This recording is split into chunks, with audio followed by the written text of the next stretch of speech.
Namaste, yogi astrologers, and welcome to Karma Yoga Center's Alchemical Astrology Report. I'm Michael Shankara, and I am doing the new moon for December. This month's new moon is in Sagittarius and will be Friday, December 7th, early in the morning at 12:20 Mountain Standard Time. As we've said in other reports, anytime the moon is new, she is traveling with the sun. And so you can't see the new moon because it is right in front of the sun's light. And when the sun rises, she's there. And when the sun sets, she sets with the sun. So during new moons, there's always star-filled nights as long as the weather is looking good.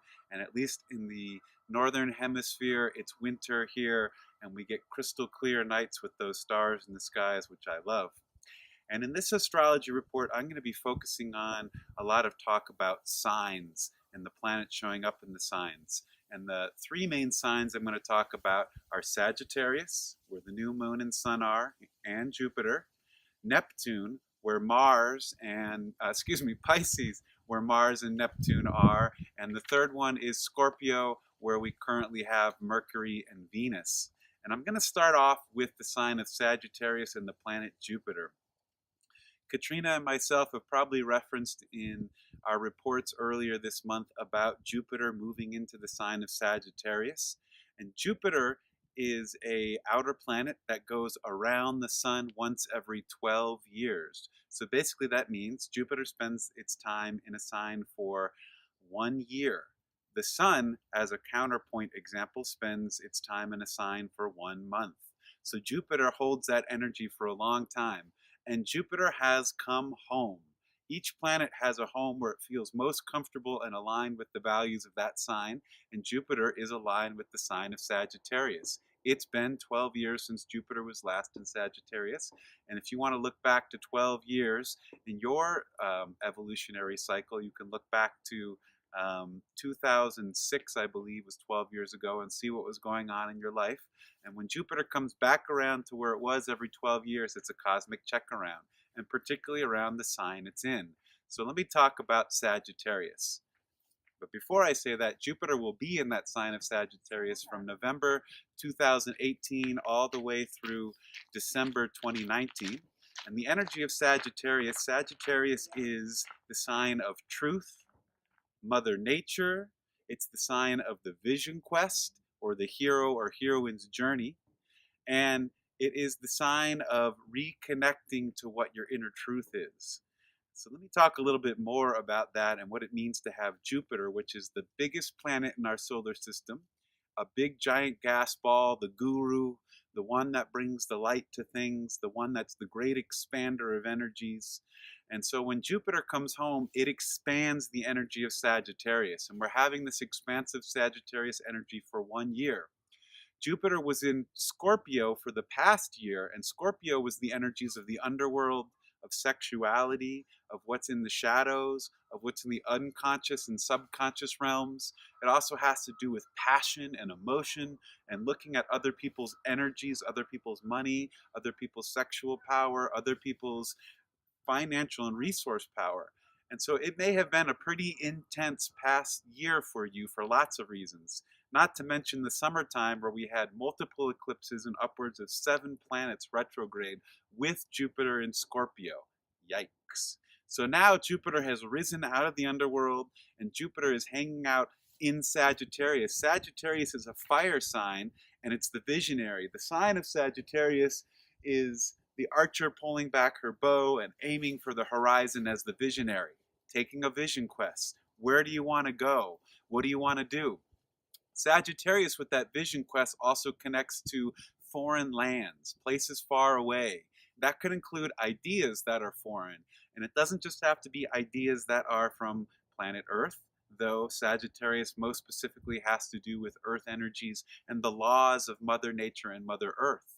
So let me talk about that a little bit.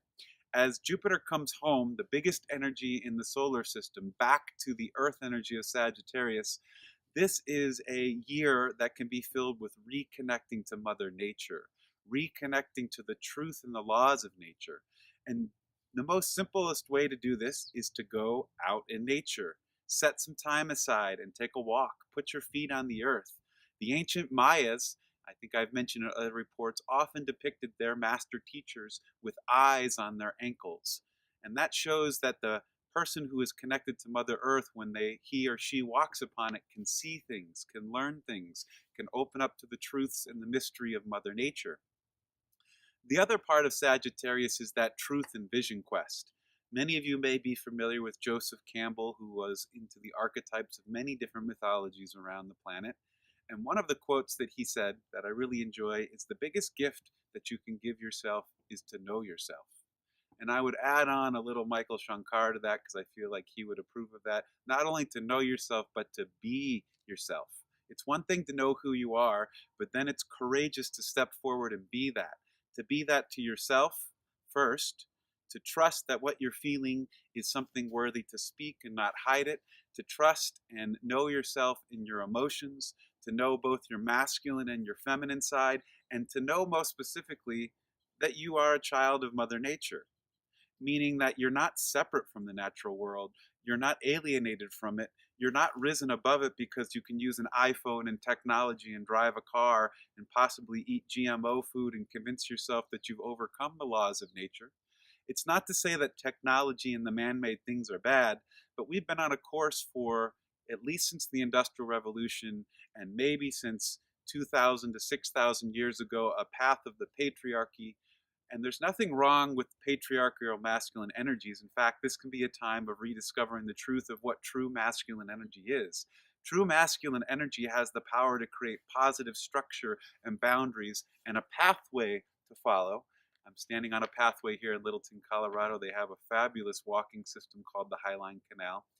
And this pathway is a wonderful way to weave through nature. Sometimes it's nice to go out into the woods and have a pathless place to go, but other times it's wonderful to wander along the magnificent cottonwood trees and have a little stream guide you along. And that can be a principle of a positive way that the masculine can guide things. The masculine, or the patriarchal energy, also can support things so that there's enough resources so that they can happen.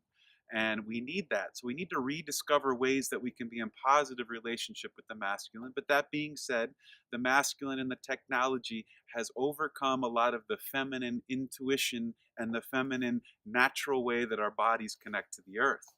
And so we want to bring them back into balance. That's a Libra principle, or a cosmic principle. Cosmic means to balance. And so we want to find a way that we can rediscover the feminine intuitive energies. And the best way to do that, or one of the best ways I personally feel, is to get in nature. And you intuitively will begin to open up to messages, to understandings, to ideas and ahas. And there's no intermediary between you and the truth. Sometimes that's scary. You're like, well, what happens if I don't get the message? Or what happens if it's not validated? And we often try and seek validation outside of ourselves by going to another person or another institution or a set of rules or beliefs that have come before us, so that we can say, does it line up with that? It's good to check in, but when you're out in Mother Nature, if you get a truth from the hawk, the wind, the water, your body, a vibration, trust that it's true. Trust that more can be revealed if you go deeper. And trust that if you don't always know exactly the meaning of why something's come, that give yourself time and space to feel that out. With Sagittarius, there's a natural rhythm to the cycles of nature, with the moon, the signs and phases that she goes through, with the sun and the seasons, with the stars and the skies. But I would say, in an almost paradoxical way, even though there's a rhythm, nature's outside of time. We can put man-made linear time upon nature, but nature, if you ever had those moments where you sit by the water on the ocean and you feel the tide or the lapping waves gently come in and out, and even though there's a rhythm and time to it, you feel a timelessness in that moment, like this could extend forever, and this cycle has been going on since the beginning of the universe. And that's what is one of the higher principles of Sagittarius. To combine with that, I was saying that we'd also talk about Pisces. Square to the sign of Sagittarius is Pisces over here, or where my elbow is.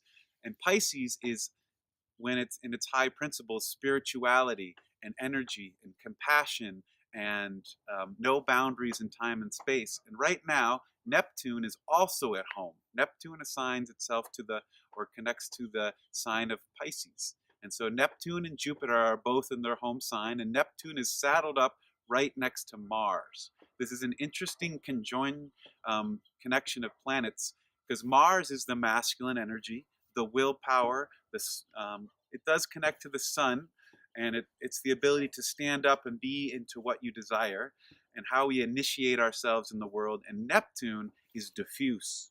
It's the ocean. It's the beyond. Sometimes it can be chaotic or escaping on the negative side of the Neptunian Piscean energy, but on the positive side, and I think particularly when it's connecting to Sagittarius, when Pisces and Sagittarius come together in a positive way, it's for deep healing and compassion of the masculine. Mars being the masculine there. And this can be a time if the masculine energy in all of us, men, women, or whatever gender you associate with, you go out in nature and you sort of let go of the old structure of the masculine, the oppression that you have to do something to deserve recognition or love. You have to accomplish something so that people will think you're a worthy soul, and just let yourself be a child of nature and see what comes in.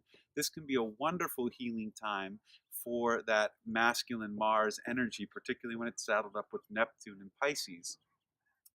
And for this new moon, getting to the new moon now, the new moon and the sun are at Sagittarius. They're at 15 degrees of Sagittarius on December 7th, and they'll be squaring pretty close to exact Mars and Neptune over in Pisces.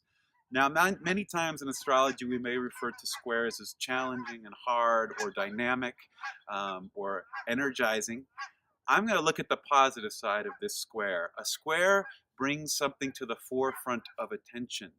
And it also initiates the possibility of something new to happen if we allow ourselves to engage that way. And lots of times it means letting our old ego structure go of what we expect to happen. Expectation versus what is showing up. And that's part of the Joseph Campbell thing. I don't know if it was him or somebody else saying, let your expectations of your life fall away so that what is really there can be how you live it.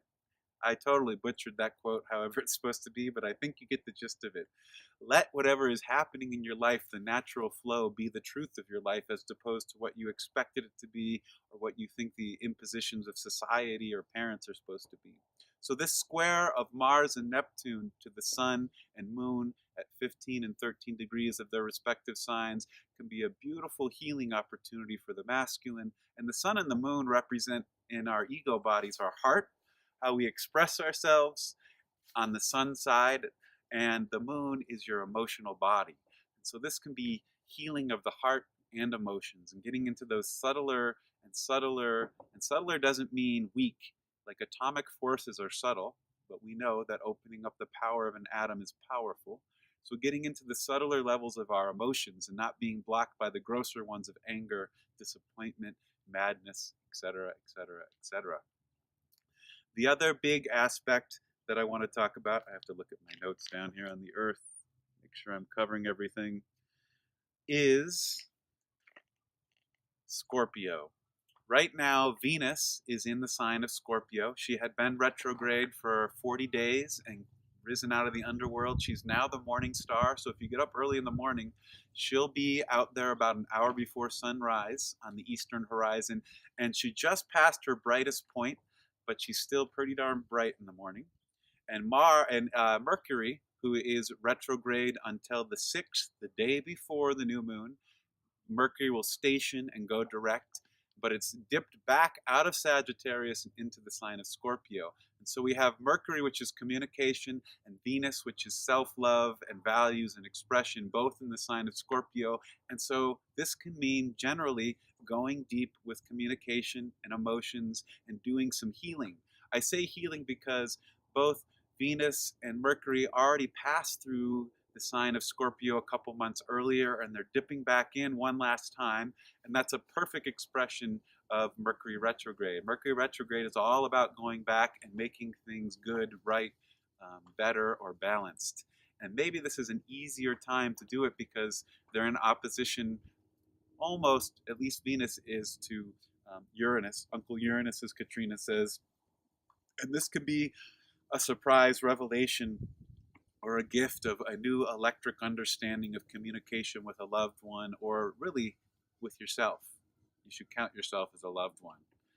The last little bit I'll toss in at the end, because I talked about Neptune in Pisces in its home sign, Jupiter in Sagittarius in its home sign. We also have Saturn in Capricorn in his home sign. These are three heavy hitter outer planets, and that's big energy happening all around the globe for us. I'm going to put another positive spin on Saturn in Capricorn, Neptune in Pisces, and Jupiter in Sagittarius, and say this is creating a lot of potential for creating new structure, envisioning new ways of being, going on that vision quest and understanding more about yourself. And that Saturn in Capricorn can show up as the wise elder to guide you down the path.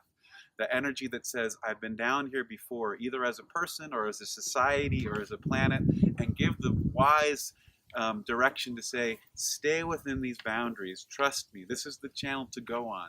You can have free will to wander a little side to side, but we don't want to fall off the path here. Or maybe consider it like a ship with a wise captain navigating some treacherous waters. We're going through some challenging political and environmental times, and we're going through some interesting banking and probably resource and finance times for people all around the globe. And we can look towards Saturn and structure and the wise elder as an opportunity to turn this into a place for change that's positive for the people around the planet. We invite you to possibly do some ceremony with the new moon and check in with yourself. And we'll leave you for the next full moon report coming out with Katrina. Thank you, yogis, for tuning in. Namaste.